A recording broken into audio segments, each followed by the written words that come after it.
नमस्कार, नजर में देखो न्यूज में आपका स्वागत है। मैं हूं आपके साथ जैनब। आइए देखिए आज की मुख्य खबरें। सहारनपुर विश्व अल्पसंख्यक अधिकार दिवस के मौके पर आवाज इंडिया फाउंडेशन के तत्वाधान में अधिकार एवं कर्तव्य के विषय पर सर सैयद इंटर कॉलेज आली स्ट्रीट के सभागार में कार्यक्रम का आयोजन किया गया। कार्यक्रम की अध्यक्षता रोफर्ट चर्च के पास्टर सुनील सन्नी एवं कार्यक्रम का संचालन आवाज इंडिया फाउंडेशन के अध्यक्ष डॉक्टर शाहिद जुबैरी किया गया।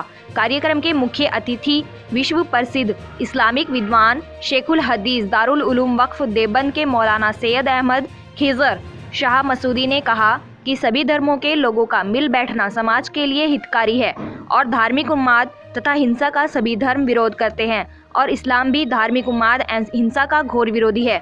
उन्होंने असामाजिक तत्वों और सांप्रदायिक शक्तियों वे कट्टरपंथी संगठनों द्वारा धर्म के नाम पर हिंसा और नफरत फैलाने के षड्यंत्र रचने पर चिंता व्यक्त की और युवाओं विशेषकर मुस्लिम युवाओं को सावधान किया कि वो ऐसे तत्वों वे कट्टरपंथी संगठनों से सावधान रहें और सोशल मीडिया से द्वारा इस तरह की भ्रमित झूठी खबरों एवं अफवाहों को जाल में ना फंसें। मौलाना ने कहा कि मुस्लिम युवाओं का विकास धार्मिक शिक्षा के साथ आधुनिक शिक्षा से भी जुड़ा हुआ है और इस्लामिक आधुनिक शिक्षा का विरोध नहीं है।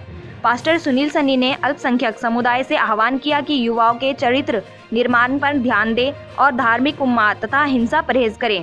कार्यक्रम के संचालन डॉक्टर शाहिद जुबैरी ने कहा कि आज के इस कार्यक्रम का आयोजन अल्पसंख्यक समुदाय के अधिकार के साथ साथ उनके कर्तव्यों की ओर ध्यान आकर्षित करने के लिए किया गया है। उन्होंने कहा कि कोई भी समुदाय मात्र सरकार पर निर्भर रहकर विकास नहीं कर सकता, उसे स्वयं के स्तर पर भी प्रयासरत रहना चाहिए। जैन समाज के अध्यक्ष राकेश जैन ने कहा कि युवाओं को दिशा भ्रमित होने से बचाने की जिम्मेदारी हम सबकी है। विगत वर्षों से सरकारों ने भी अल्पसंख्यक समुदाय के विकास के लिए विभिन्न योजनाएं और सराहनीय कदम उठाए हैं। हम सभी अल्पसंख्यक समुदाय को परस्पर मिलजुल कर सहिष्णुता एवं देश की प्रगति के लिए प्रयासरत रहना चाहिए। सिख समुदाय के प्रतिनिधि सरदार कुलदीप सिंह कोचर ने कहा कि देश हित सर्वोपरि होना चाहिए, इसमें सभी अल्पसंख्यक समुदाय का हित निहित है। नौमान की खास रिपोर्ट। न्यूज़ देखने के बाद हमारे चैनल को सब्सक्राइब, लाइक और शेयर जरूर करें। तो मैं इस बिल्डिंग को बिल्डिंग ना समझे, ये एक इदारा है। बिल्डिंग बना के खड़ी कर देना कोई बात नहीं है, वो बिल्डिंग जिस पर्पज को पूरा कर रही हो, जिस मकसद को पूरा कर रही हो वो चीज में। तो जिस बिल्डिंग में हम बैठे हैं ये माशाल्लाह प्राइमरी से सेकेंड जूनियर से हाई स्कूल से आज इंटर कॉलेज बन चुका है। इसमें क्या होनी चाहिए और जिसके सर सिखाया जाता है उसका नाम है हाजी अफजल खान। सरकारी मुलाजमत की मसरूफियात के बावजूद उन्होंने आज आपके सामने ना सिर्फ बिल्डिंग खड़ी की, मानो यहां से जनाब सदर साहब, खुसूसी मेहमान साहब, मैं फर्दन नाम ना लेकर के सभी बहस पर बैठे स्टेज पर बैठे मेहमानों का इस्तकबाल करता हूँ और जो हमारे मुअज़्ज़िज़ मेहमान और सामीन यहाँ पे मौजूद हैं मैं उनका भी इस्तकबाल करता हूँ। अभी प्रोग्राम में सदर मुहतरम की इजाज़त और मेहमान ख़ुसूसी के इस्तकबाल से हमारे इस प्रोग्राम को कंडक्ट कर रहे डॉक्टर शाहिद जुबैरी साहब ने ये बात अर्ज़ की कि माइनॉरिटीज़ का प्रोग्राम है और फिर वहाँ सारे यहाँ से अच्छा कम से कम पढ़ा जाए। तो बहरहाल ये बड़े अफसोस की बात है हम सब के लिए, और जो ऑडियंस हैं वो ही सिर्फ तालिब इल्म नहीं, हम सब भी तालिब इल्म हैं। तो ऐसी बात नहीं है। बहरहाल ये इस पर कुछ न कुछ गौर करना चाहिए, लेकिन एज ए तालिब इल्म, एज ए स्टूडेंट मैं भी आपके अंदर अपने आप को शामिल करते हुए आप जो है वो हौसला रखें और हिम्मत रखें। नेक्स्ट टाइम इंशाअल्लाह आप याद करेंगे। जनाब सदर और मुअज़्ज़िज़ हाज़रीन, रात शाहिद साहब से मेरी मुलाकात हुई तो मैंने खुद ही उनसे ये कहा कि भाई आज के लिए मुझे माजरत दे दीजिए, मैं इज़हार ख़याल नहीं कर पाऊँगा, लेकिन दोस्ती का हक अदा करते हुए या दहलीना ताल्लुकात और मरासिम का ख्याल रखते हुए उन्होंने मुझे ज़हमत दी है। बहरहाल साथियों, किसी भी सरकार, किसी भी मुल्क के लिए ये देखा जाता है कि वो अपने मुल्क की अक़लियतों के साथ क्या रवैया रखती है। वहाँ की अक़लियतें, वहाँ की माइनॉरिटीज़ क्या महसूस करती हैं।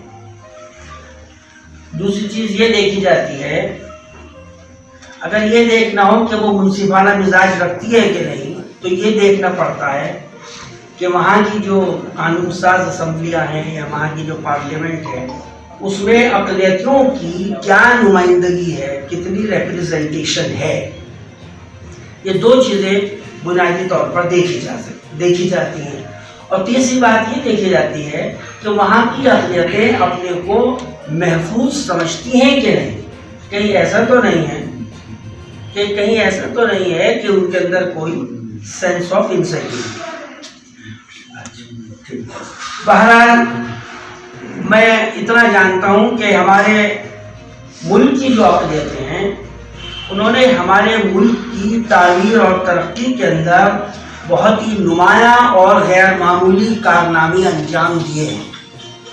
यहाँ की माइनॉरिटीज़ का इतना आउटस्टैंडिंग कंट्रीब्यूशन है कि कोई भी मुक़र्रिर इस मुख्तसर वक्त के अंदर उसका तज़किरा नहीं कर सकता। Assalamu alaikum. Good afternoon, respected guys. I am Samreen Fatma, coming from Saharanpur. I am a state president, Women's Shikshak Sangh Association से, and I am an advisor member, Delhi Minorities Commission. And मैं 2 schools भी run कर रही हूँ. The first is St. Mary's English Public School, 8th standard, and the next is SLM Junior High School from Manpur. मैं first time मुस्लिम communities की meeting attend कर रही हूँ। अगर मुझसे कोई गुस्ताखी हो जाए उसके लिए मैं पहले ही माफ़ी चाहूँगी। देखिए, जैसा कि सभी सिर्फ मुस्लिम्स के लिए, सब लोग हैं, माइनॉरिटीज़ से रिलेटेड, स्पेशली मुस्लिम्स के बीच में फर्स्ट टाइम आई हूँ। मेरा कहने का मतलब था। एंड देखिए, जैसा कि अल्पसंख्यक के बारे में हमारे रेस्पेक्टेड सभी एक्सप्लेन कर चुके हैं, तो उसके बारे में मैं एक्सप्लेन करके दोबारा से वक्त ज़ाया नहीं करूँगी। मैं सिर्फ इतना कहूँगी कि वो तालीम ही क्या है जो हमें दूसरों से अलग करती है। हमें तालीम वो चाहिए कि हमें बड़ों का आदर और सम्मान करना आना चाहिए। हमें तालीम क्या मिल रही है कि आज मैं पढ़ लिख ली हूँ, मैं बहुत अच्छी एजुकेशन में आ गई हूँ, मैं एक टीचर बन गई हूँ या मैं एक ऑफिसर बन गई हूँ, तो मैंने क्या किया है, अपने बड़ों का अनादर शुरू कर दिया है। हमारे बच्चे इंग्लिश मीडियम स्कूल्स में पढ़ रहे हैं, बट हम अपनी तालीम को भूल गए हैं, बड़े छोटों का लिहाज भूल गए हैं। तो मेरे बड़े सभी यहाँ पर हैं, मैं उन सबसे रिक्वेस्ट करती हूँ कि हमारे बच्चों को बड़े छोटों का आदर ज़रूर बताया जाए। मैं इस काबिल नहीं हूँ कि मैं अपने गुरुजनों के सामने कुछ भी बोल पाऊँ। मैं उसके लिए माफ़ी चाहूँगी एंड शुक्रिया।